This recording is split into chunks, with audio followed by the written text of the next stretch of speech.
Okay, I'm Bob Wood, and the reason that I'm the chairman today is because last year I attended this meeting, and I was prepared to ask a question. Gentlemen, we're starting. We're starting. Yeah. And the reason that I'm running this is because last year I wanted to ask a question, and I never got a chance to. So here are the things that I think will make a panel discussion go well. It'll start and end on time, and we're pretty close to that. I have an objection to that first rule. And we'll give each member some talking time. We want to make sure the question is clearly heard and understood. So we will be having an opportunity later for questions from the audience to be at the microphone. And each panel member will have an opportunity to ask questions as well. We want to ensure that this audience has an opportunity to ask questions. For guarantee, we'll that in the last 15 minutes. And we'll incorporate the theme of the conference to some extent. That is how it affects the future of humanity. And in those cases where the question is not clear, I want the panelists to repeat the question, and also encourage one question per person, not two, and they should be questions, not statements. So with those ground rules, now we'll begin with the first part, which is the opportunity for each of us 6 panelists. And hi, Lynne, thank you. There you go. Thank you for waiting. For each of us 6 panelists to give a 2-minute summary of the main thrust of our talk, how it might relate to the future of humanity, and especially whether there's anything controversial. And I will begin by setting my timer here for 1 minute and 30 seconds. And at that time, I'll have 30 seconds to finish. So my talk is alien viruses and leaked documents. And it'll be in 2 parts. It's not the title that was originally listed, but it is the title in the symposium proceedings. I'll be talking about alien viruses and some examples of how apparently alien viruses have actually killed people, and whether or not that's an important subject. Then the second part of my talk will be about leaked documents, a specific leaked document that relates to whether there might have been some viruses that were leaked from this one crash. And then we'll go into a document that came out a year ago, Heather Wade leaked document of 47 pages from the DIA. And I will describe how I re-keystroked every single letter in that document and can tell you how many errors there are, what they are, and whether or not I think it's authentic, and something about the typists. So basically, I'm going to take a position that nobody else has taken so far, that this document is authentic in several different ways, and that will be the first time that someone has taken that position. So let me see why I'm not getting a timer here. It should have told me. Oh, it's got 3 seconds to go. All right. Yeah, there we go. Okay, so that's kind of warning that each of us will get. And I got to figure out how to turn this off, okay? All right, so that's my summary of what I'm going to say.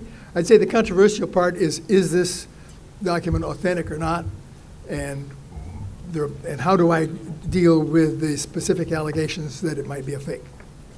All right, so let's begin with the next speaker. Ted, go ahead and take it away. Regarding the future of the human race on Earth, there are at least 2 ways in which we can lose our future. One is thermonuclear war, which would happen rapidly. And the other is ecological suicide, which would take a little bit more time, but in both cases we'd have an Earth, planet Earth, without any people on it. Now, in the history of the contactees and abductees, when they've received messages from extraterrestrials, pretty consistently it's been this: the human race needs to get its act together if it's going to avoid self-destruction in one form or another. I hope you're enjoying your lunch. There's a third possible future, and that's the one that the transhumanists look forward to. And there we would upload our intelligence and consciousness into the computer cloud, and then we would leave Earth and gradually spread out into the cosmos. And that's relevant for astrobiologists and others looking for extraterrestrial life, because if the theory is correct that a longer time for evolution leads to increased science and technology, and if disembodied intelligence and consciousness is in our future, then our extraterrestrial neighbors will already be disembodied. I've got a couple of other futures to take a look at as well. And you'll hear me trying to put together the UFO phenomenon on the one hand with what scientists in NASA, SETI, and METI are thinking about on the other. Thank you. Oh, regarding the controversy, whatever Nick Pope says, I'm going to try to disagree with. Okay, Nick.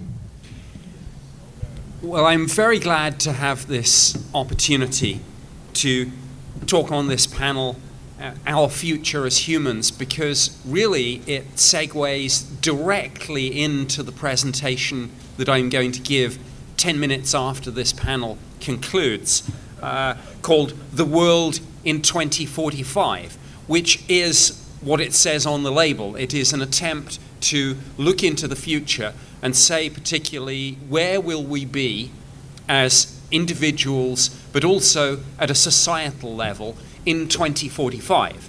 And you may ask yourselves, why 2045, and isn't this just guesswork? The point of the presentation that I'm going to give is that there is a Ministry of Defense document called Global Strategic Trends out to 2045. And this was quite literally an attempt by MOD doctrine and concepts staffs to look into the future and say what the human race might be like. And this was done in 2015, and they picked 30 years because they said that really was the maximum length that they could look out to without predictions beginning to break down. The controversy, I think all of it's controversial, but the most controversial part relates to human augmentation and the enhancement of human abilities, both physical and cognitive, and the possibility that because money will be a factor in this, that you effectively have humans and neo-humans. And I'm going to be getting into a lot of that in my main presentation. So thank you. Thank you very much, Nick. John, go ahead. Well, I actually had the honor of giving my talk already. We've discovered a dead civilization on Mars. It was primitive, humanoid, perished about 200 million years ago, and apparently a global nuclear holocaust on Mars. One of the reasons I published it is I'm trying to prevent something like that from happening here. I have also become a science fiction writer, so I think a lot about the human future.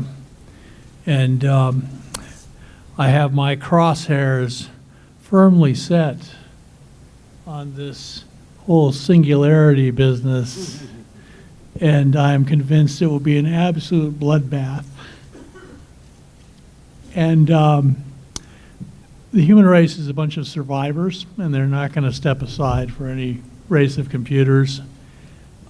This reminds me deeply of the eugenics movement before World War II, where they were going to breed a Nietzschean Superman who was going to be a wiser, nobler form of the human race.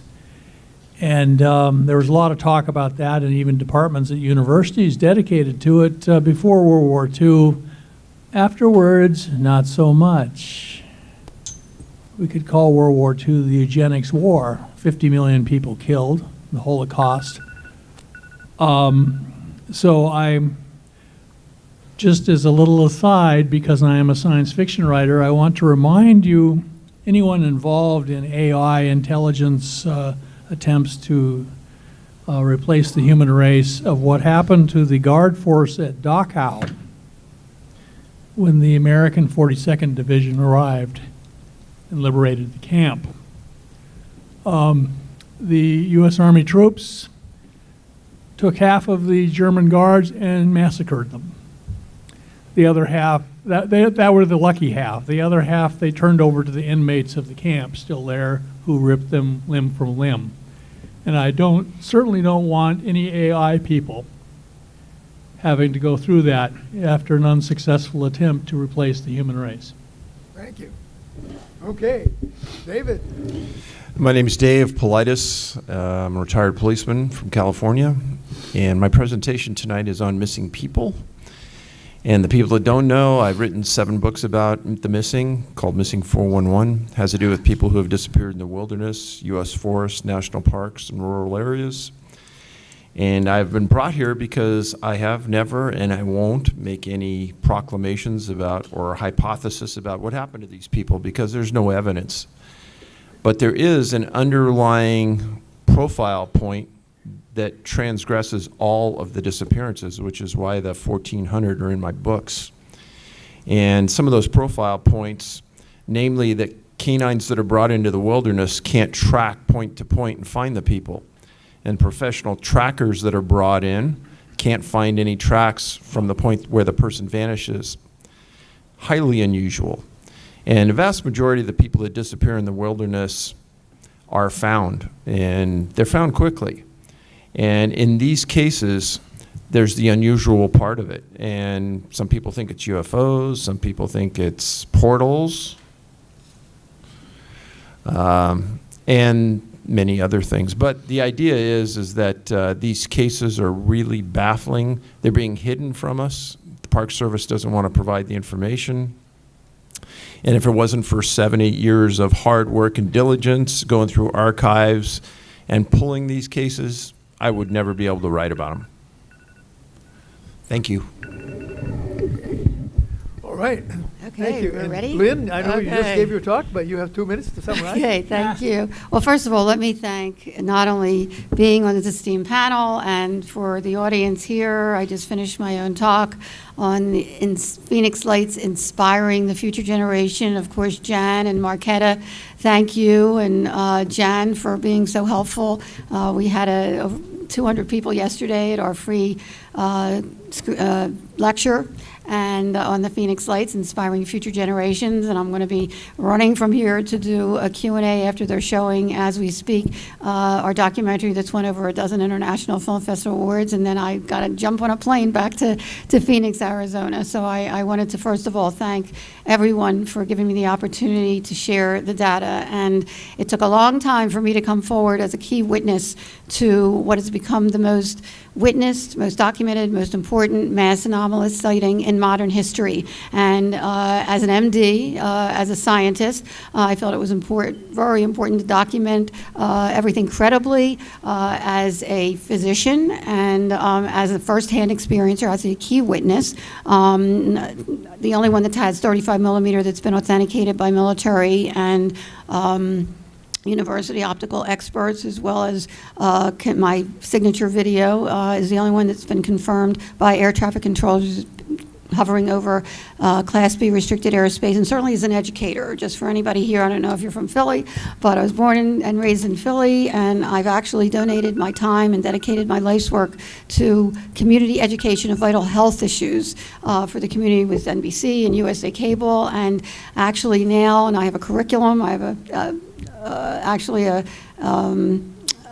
program, Health Education Learning Programs, a company that produces video and workbook curriculums for the classroom on vital health issues, discovery, education, decisionism. I am now working on a curriculum for this topic. It has to get into our classroom. It's enough with the snickering, enough with the denials. It's time we get this out in the open, address it, accept it, and study it so we can move forward in our own evolution. And this is the latest for anybody that's interested. It's a graphic novel, activities coloring book for all ages that has it covers everything. It's 21 years in the making. There's 80 crop circles, as well as the history of the Phoenix Lights and the 10 different craft that people saw, as well as games and puzzles. And I just hope that people will take a look at it and share it with their children, their grandchildren, and enjoy. Okay, thank you for that great summary. All right, now we are going into the mode where we're going to have some questions with answers, and we're going to begin with questions from the panel to the panelists, and then we'll complete with questions from the audience. But I'd like to begin by asking Dave Paulides one question, because as you know, I evaluate question leaked documents. My question to him is, how come I don't have any leaked documents about his missing people? Dr. Wood, you're putting me on the spot. So when two park rangers first told me that there were disappearances in national parks that troubled them, and that they had worked at a series of national parks over their career, I knew that the national parks have the National Park Police that are trained at the Federal Police Training Center in Glencoe, Georgia. They're highly trained, they're an organized group, and I could take anybody in this audience and walk them into their medium-sized police department in their little city, and we could ask the police chief to produce a list of missing persons in their jurisdiction, and within 30 to 45 minutes, the police chief would walk in with that list. Why? Because that's important information. Well, I filed a Freedom of Information Act request against the National Park Service for a list of missing people in their jurisdiction. And about 3 or 4 months later, I get a call back from an attorney from the National Park Service asking why I wanted that information. Yes. And according to the Freedom of Information Act, why you want something is irrelevant to why it's being released. And I knew that, and I told him that, and he says, oh, no, well, that's not why we're asking, we're just interested. And I said, it's just for research. And he said, well, I'm sorry to say we don't keep any lists of missing people in the National Park Service. And I said, that's impossible. You have to know that's an important part. And he said, no, we don't have any lists. And I said, okay, well, I'm a published author, and there's a line in the Freedom of Information Act that if you're a published author, you can ask a government agency to produce the list for you. And he said, I'll get back to you. 3 months later, I get another call back, and he says, well, we did our research, and your books aren't in enough libraries to qualify for that exemption. Now, that is nowhere in the Freedom of Information Act. Comment, that is lame, lame. So, Lamest excuse I've ever heard. so I asked the next question is, well, if I want to pay for it, how much is that going to cost? And he said, well, you did ask for a list from Yosemite and then from our entire system. So I broke it down for you. If you want it from Yosemite, that'll cost you $34,000. And if you want it from our entire 202 locations, that'll be $1.4 million. So, needless to say, I never got the list. They are still holding the data. And in the words of my good friend George Knapp, 2-time Peabody Award-winning journalist, they're lying, David. They have a list. They're lying. So there you go, Mr. Wood. Okay, thank you. Nobody apparently, however, ran a carbon copy and tried to get it out on the public. So, okay, let's begin now. Second, let's have one of the other panelists ask a question. Who would like to do that? Go ahead. Okay. I'd like to say something about the year 2045. Nick Pope gave us one reason why that's important. If you are a futurist, talking about the medium-range future, you can get traction up to about that time. But John introduced a second reason why that year is important. It has to do with the singularity. And if you're not familiar with that, among transhumanists, that refers to the point where artificial intelligence, AI, and intelligence amplification, IA, would produce a leap in intelligence and a post-human species would begin. And you and I in this room become has-beens. And John, Can I ask you a think question is, of John? yeah. Okay. I want to say, John, thanks for raising the eugenics parallel here. Would it be dangerous, are you saying, would it be dangerous for our society to hold intelligence at such a high value that we're willing to sacrifice Homo sapiens as we currently know them on behalf of our great-grandchildren who would replace us with a new species? What do you think about that? I think it would be a very bad idea. And I will oppose such Want to an take the idea. mic? Yeah, right. Well, I spent a lot of time thinking about this, and the eugenics parallel became very vivid to me.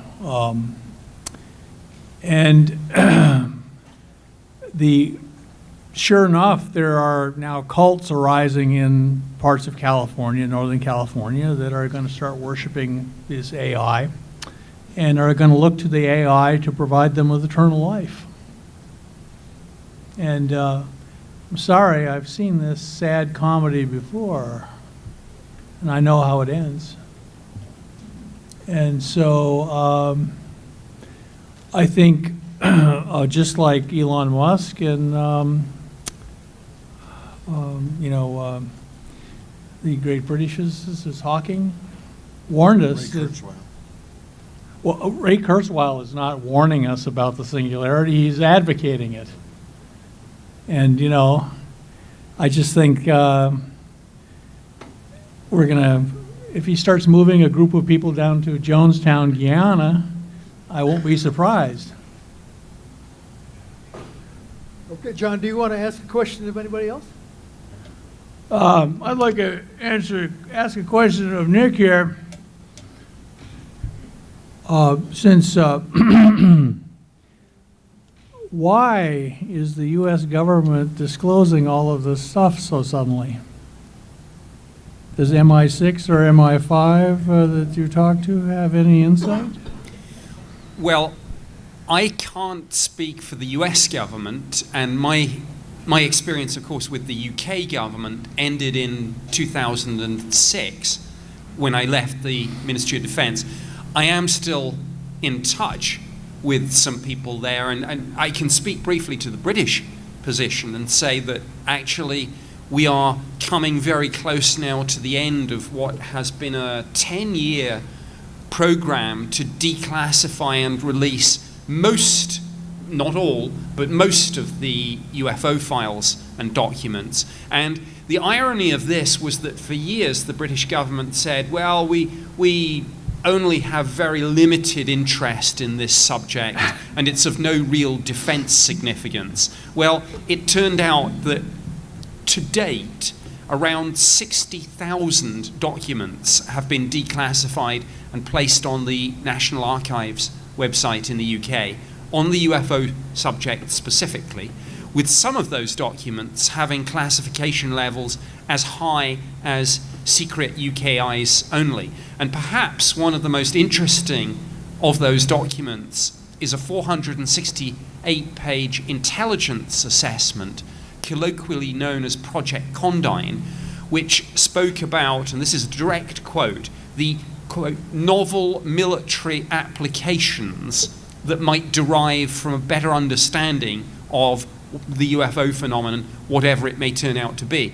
And it was an article I wrote about that document that led to my most recent appearance on Tucker Carlson Tonight on Fox News, I think a week ago yesterday. So there is huge mainstream media interest in this, and I don't claim that the UK is driving the process, but the UK is certainly through this declassification process, certainly has a seat at the table.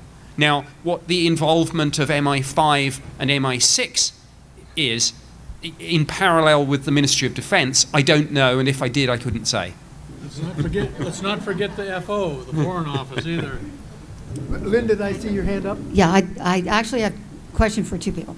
For Nick, first of all, which I'll get to in a second, I was curious what you thought of the Cometa report, if anybody's heard of that, a French study that was done that concluded that UFOs and et cetera, are real. But before that, I want to just make a comment about Dave and also ask him if there's any data, because I deal with the data, and for the Phoenix Lights, it speaks for itself, I have to say, and that was one of the reasons I came forward, was to allay fears of people. There has not, and I can't speak for other things, not one report of harm, threat, or abduction associated with the Phoenix Lights, and unfortunately, a couple filmmakers, Phoenix Incident, and as well as Ridley Scott's Phoenix movie, recently based, supposedly, loosely on the Phoenix Lights mass sighting, took it that one step further and said that people were missing and people were abducted and all that kind of stuff. So we're dealing with threat and the harm and the fear scenario with Hollywood. We address that in our documentary, but I was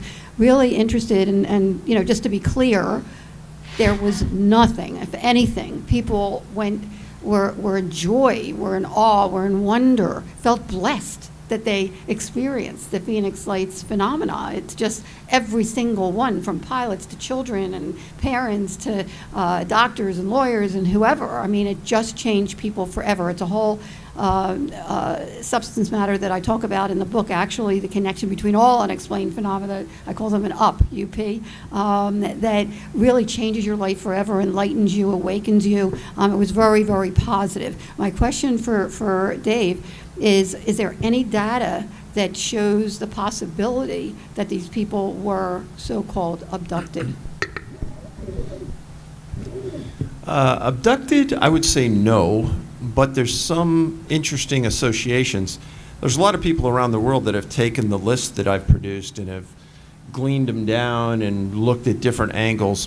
And a person sent me a note about a year and a half ago that 6 of the cases that I documented had the same date as a disappearance inside the Bermuda Triangle. Now, there's a lot of those kind of things that happen, say, with the Great Lakes disappearances, and if anyone's read that book, and there's other disappearances that match up with other disappearances I've written about in the U.S., namely the 2 people, or there's one incident where 3 people disappeared in 3 separate incidents at different locations in the U.S. Were there UFOs associated with any of these, in the sky that were seen or reported associated with the missing people? Well, you're pushing it. No, there aren't any that I'm aware of, but that doesn't mean that there haven't been. And now when I go through and I read a criminal report or a search and rescue report, there's a lot of fascinating statements in some of those documents. And in my latest book, I included, I think, maybe 10 pages of just statements from those search and rescue people, and it's pretty fascinating. Some of them say it's like the victim disappeared off the face of the earth. Other statements, it's like an alien came down and grabbed them. And you think search and rescue people and law enforcement are real careful with their words? Not always. So those kind of revelations are interesting. So Thank you. What I'm trying to do is to get to specific questions of the specific speakers, and we'll have a few more minutes of that. Okay, and if they can address the Cometa report. Yes, I've read the Cometa report. For those who haven't, it's certainly worth your time. I believe some copies are available freely on the internet. I mean, it is essentially a study by a distinguished group of French military, government, and scientific personnel that concluded essentially that the UFO phenomenon is real and possibly extraterrestrial in origin. The French government, I think, spun that as something of a minority report, but it is what it is, and it's certainly worth your time. I think the French model is interesting. France is one of the few countries that has had a UFO program that embeds that work not in its defense ministry or its air force, but actually in its space center. And I think that gives you a very different dynamic when it comes to looking at this subject. And it's interesting here with obviously the revelations from Luis Elizondo that DOD and through DOD, DIA were involved. There is a case, I think, that if you were going to put a UFO program, a new one, and put it somewhere, putting it in White House OSTP, Office of Scientific and Technology Policy, would be a good place to have it. May I ask a question, I think, of Ted? Yes, to keep please. things moving. I just wondering, with talk of artificial intelligence and the singularity and consciousness, how does this tie in with the concept of the soul, and what do you see as the religious implications for this?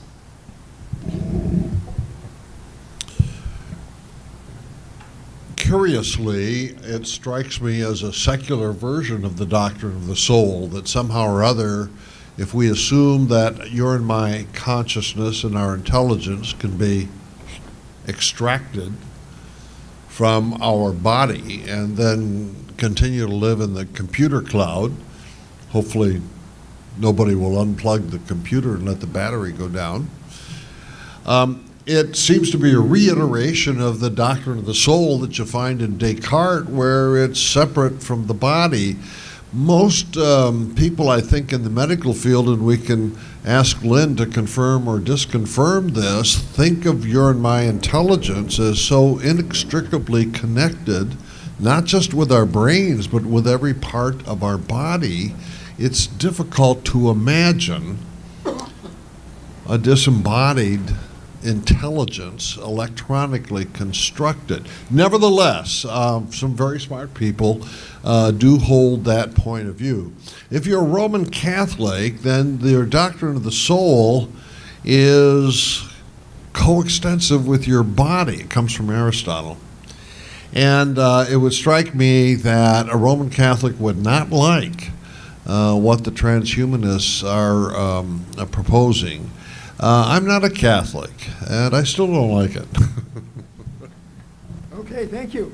We're going to move into the option for the audience to ask questions. And there's a microphone over there by the pillar.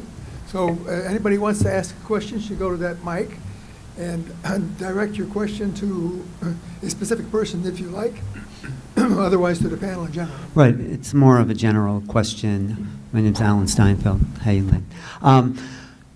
So we've been at this process of trying to get the truth out from governments or agencies, and it seems like we're making some kind of dent in the ceiling there. But is there one central source for you two that is keeping this secret? I mean, who has really been behind the missing people, the ideas behind the Phoenix Lights? I mean, is there an agency, a person? I mean, who is that central person or organization that's not wanting all the truth to be exposed? I mean, who would you say, Bob? Well, I'd like to, yeah. Yeah, go, please. My opinion is that there is no master control of the United States government telling the different agencies what should be kept secret. Each government agency has their own secrecy process. In fact, in the document that I'll be discussing that was released a year ago, it specifically identifies 5 different secrecy procedures for each one of the intelligence agencies. And so I strongly feel that there is no master plan to leak stuff to the public as far as the documents that I deal with. The leaked documents, in my opinion, the vast majority of them are actually leaked because somebody had a carbon copy of a document that was typed, and they forgot there was a carbon copy, and they decided, yeah, the public ought to know this, and they decide that on their deathbed. So that's what I'm getting, I think, is genuine leaked documents. There is no master plan. But who developed the secrecy procedures, that the 5 steps of, I mean, someone must have been behind that, right? Well, each government agency has specific procedures for keeping things secret, and Okay. they work very well. I mean, actually, there's evidence that at least 50% of the budget of any classified program is oriented towards the security of keeping it secret. So imagine 50% of your money is going to keeping it secret. It's not surprising that there's a lot of Right. secrets we don't know about. Anybody? Oh, Lynne? Interestingly, before they came up with the flare theory, a month after the USA Today article on June 18th, I called every military base. Now, this just shows you how the right hand doesn't know what the left hand's doing. Because and I try to get as high up as I could at each base, and they were more curious what I had than giving an explanation. They were just as curious as everybody else. And I even quoted one guy. He said, well, whoever knows this is God and whoever did this. So, you know, I mean, it's certainly until they came out with the flare theory, and that was the military official explanation at the time, you know, they were very forthcoming that they had no idea what it was. So they certainly weren't told not to say anything at that point. But then after they came out with the flare theory, somebody from wherever gave them the heads up. And the air traffic controllers, too, who I was speaking with on a regular basis, once they came forward, they really got flack. One of them got fired because he went on one of the TV shows. Okay, So we have a. there is somebody out there, something out there that is Right. definitely putting the lid on it. And Governor Fife-Symington himself, I mean, he said there was so much hysteria. Well, the hysteria was that it came out in the front page of USA Today. The military and the government were probably freaking out because we were deluged by media from all over the world. And he came forward and said he was going to divulge the culprit, and brings out his aide with an alien head and made a joke out of it. What about Nick? Does he have anything to say? I know you're sworn to secrecy, but In the UK, each government department certainly has its security policy, but the Cabinet Office applies the same standards across the board. So, for example, the definition of top secret will be the same across departments, and it will be words, I think it's changed since I was there, but it's information the release of which could cause catastrophic damage to the national interest, including loss of life. And by the way, I do not support whistleblowing and leaking of information. And the reason, two reasons. Firstly, I take my secrecy oath seriously, and it binds me for life, even though I've left the Ministry of Defense. The other problem is that people who leak information kind of tend to take this on themselves and say, I think the public have a right to know. Two problems with that. Firstly, the person doing the leaking is almost never the subject matter expert who does the damage assessment about what harm disclosure of the information would do. And second, you know, when people make these high-minded phrases like, I think the American people have a right to know, that's fine.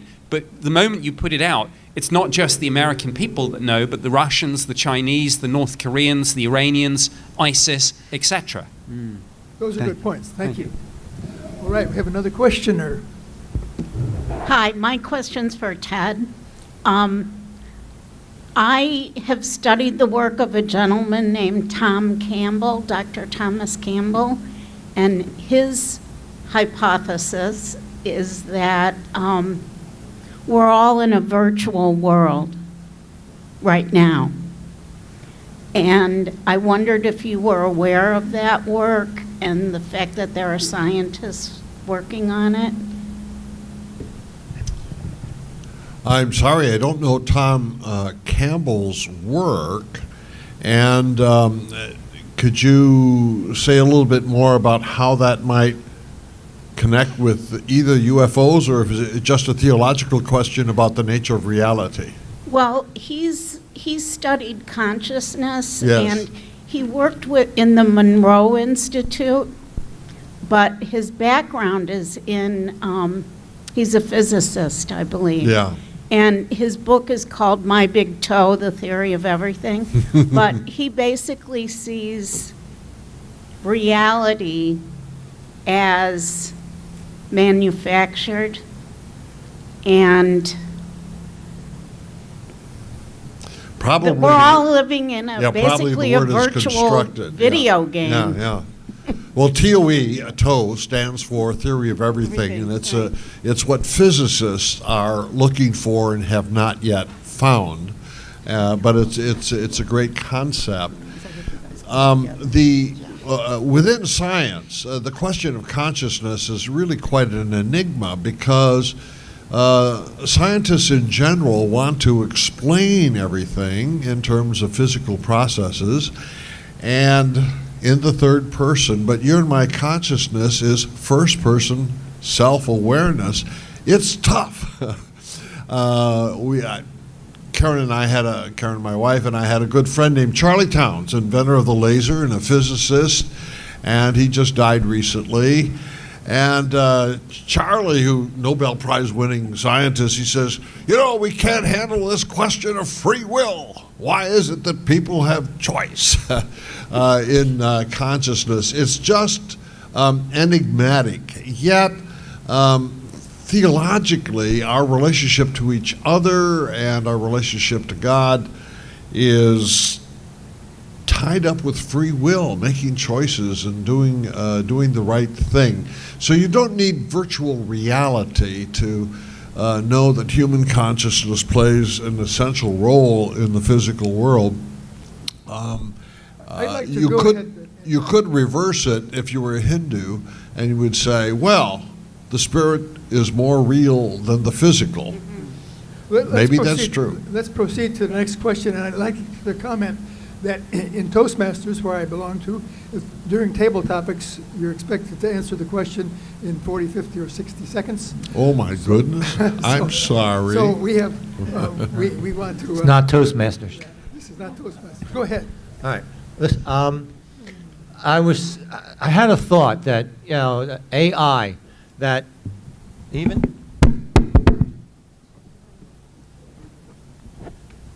Sorry about that. That even though we're told that it will benefit us and that we should be careful, it's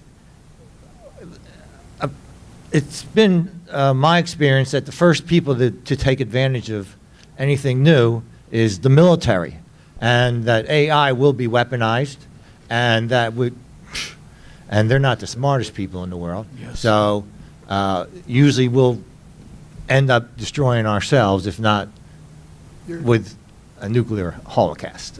You have a question? Yes, I was wondering if I could get a comment from the go ahead. Yes, one of the arguments now being used that the U.S. military must develop AI is because the Chinese and the Russians are doing it. And I think this is a dubious reason. Yeah, I think that generally it's always best to learn from the mistakes of others rather than commit them yourself. Okay, thank you. Hi, my name is Paul Smith. I appreciate the panel today. This is really interesting. My question is for David. Before today, David, I wasn't aware of you or your books, and I'm fascinated by what you're getting into, what you've gotten into.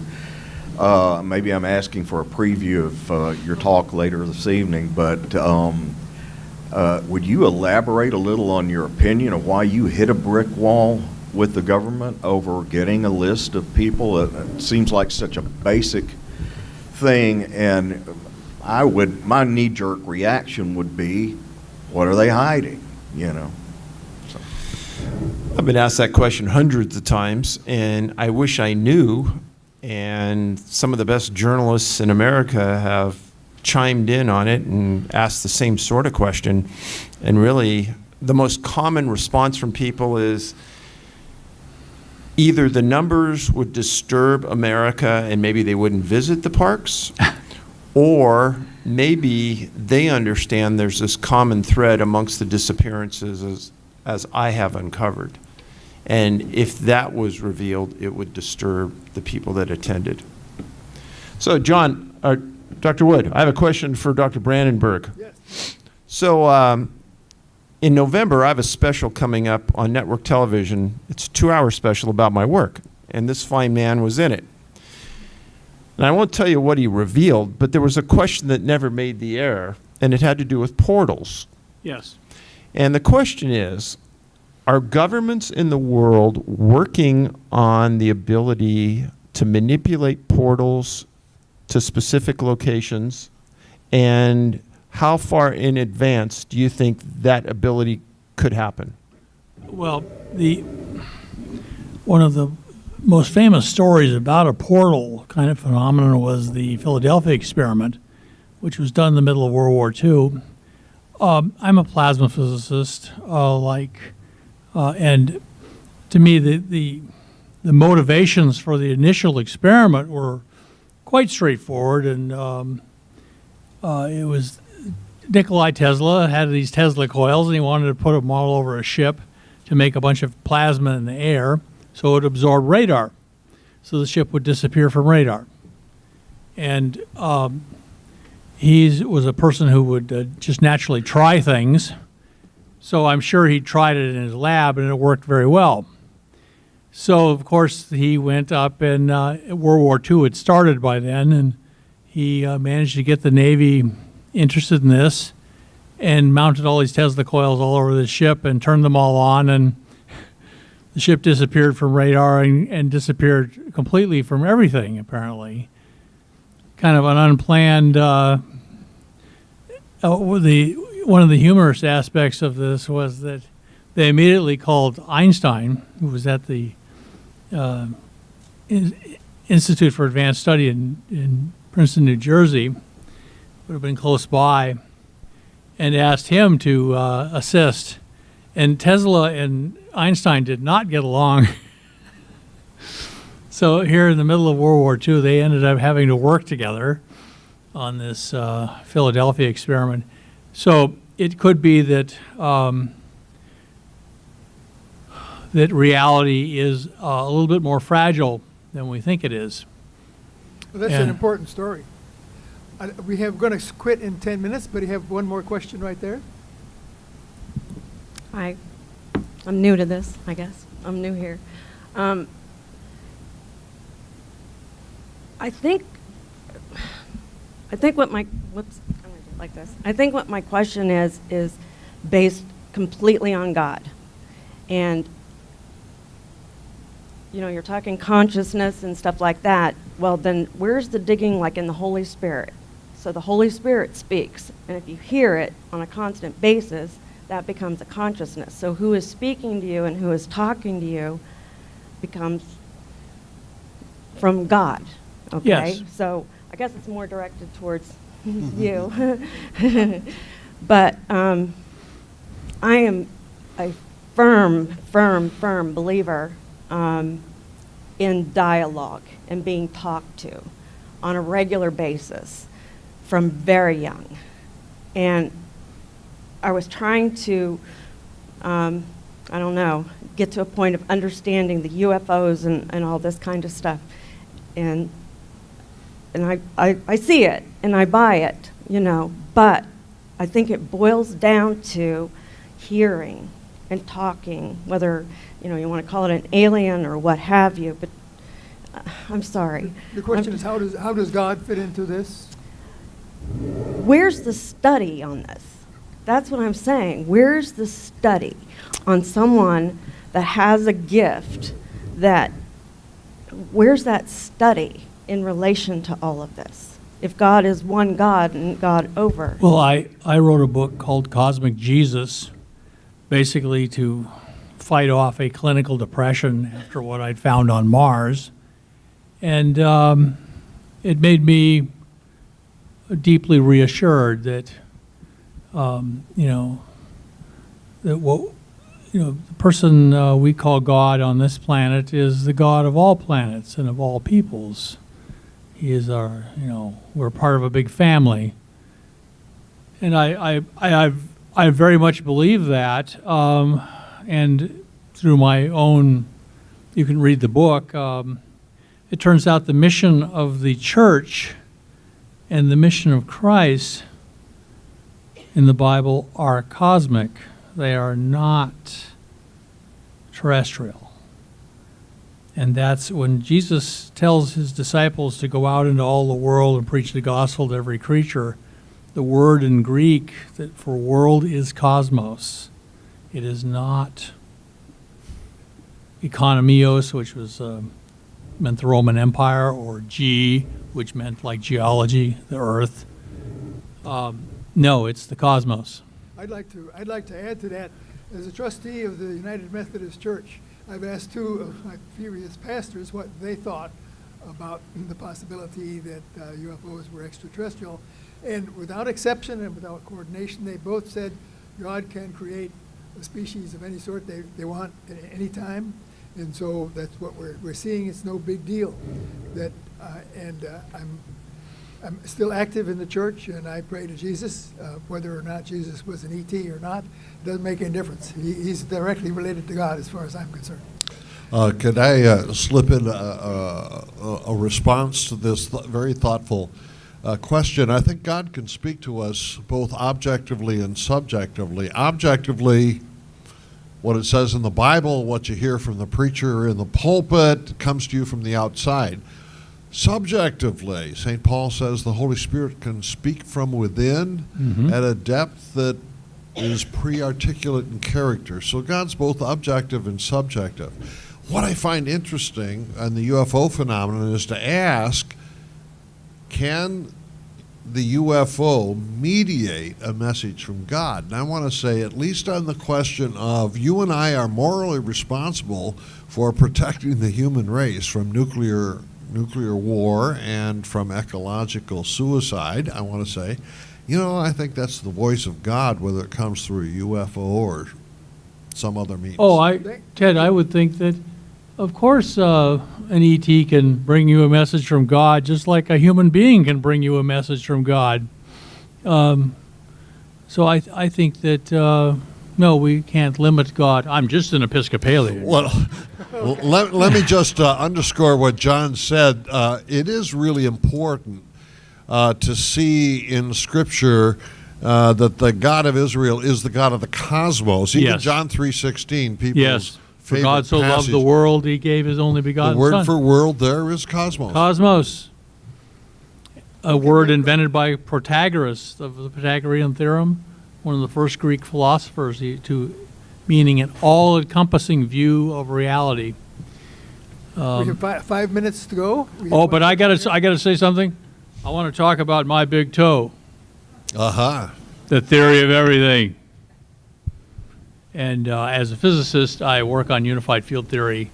One of the Mars was kind of a diversion for me. My original kind of overarching goal in life was to unify gravity and electromagnetism because I felt that that's give us the secret to control gravity.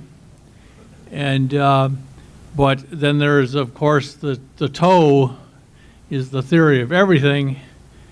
And I just want to say, as a scientist, he who attempts to explain everything will end up explaining nothing.